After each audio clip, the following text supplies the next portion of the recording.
my friend Jamie comes outside and we start talking about it, and then a few minutes later this guy rolls back up in a car and pulls over, and out comes him and his friend.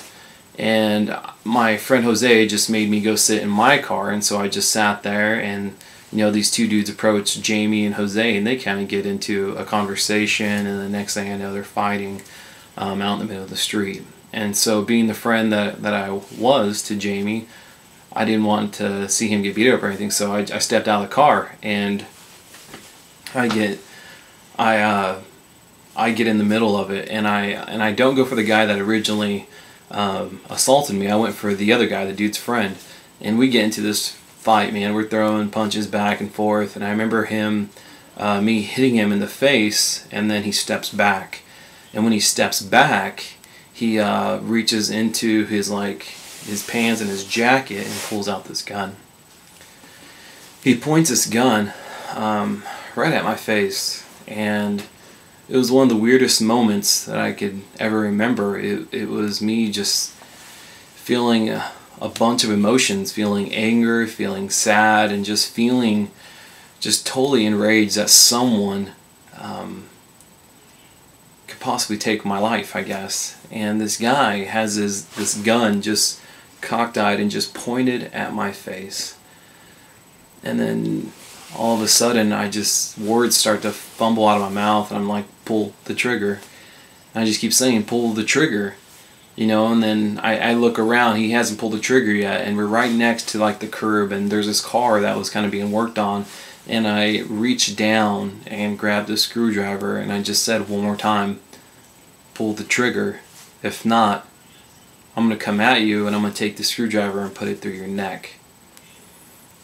And it's the weirdest thing, I was so upset and so angry. I was crying, I was frightened. I mean, just feeling so much emotion. And I'm looking at this guy who seems really confident and really tough with this gun pointed in my face, and feeling like I'm assuming that he somehow has power over me.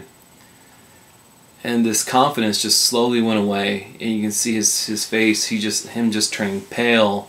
And I knew in that moment he wasn't going to pull the trigger. And so I say one more time, just pull the trigger.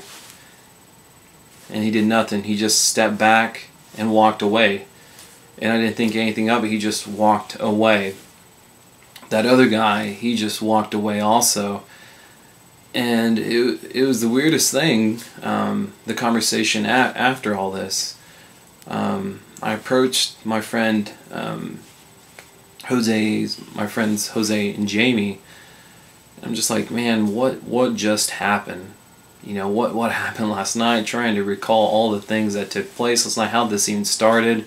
I heard briefly a little bit of how this got started because, of what I had heard from Jose. But then I just asked Jose, what happened here? And he just goes off and says, what? I told him that Jamie slept with his girlfriend. I'm the one who tipped him off. I'm the one who kind of put you in this situation. And it was in that moment that I just felt totally betrayed. These were my friends. These were guys that I would have given my life for, literally, in this moment to protect them.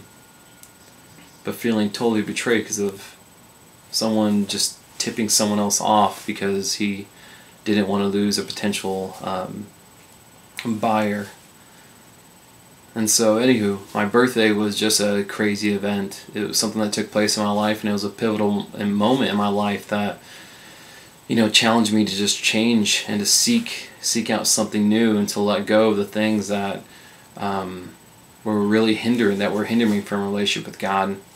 At that time, I didn't know who God was, but it was a moment that inspired me to find out who God is.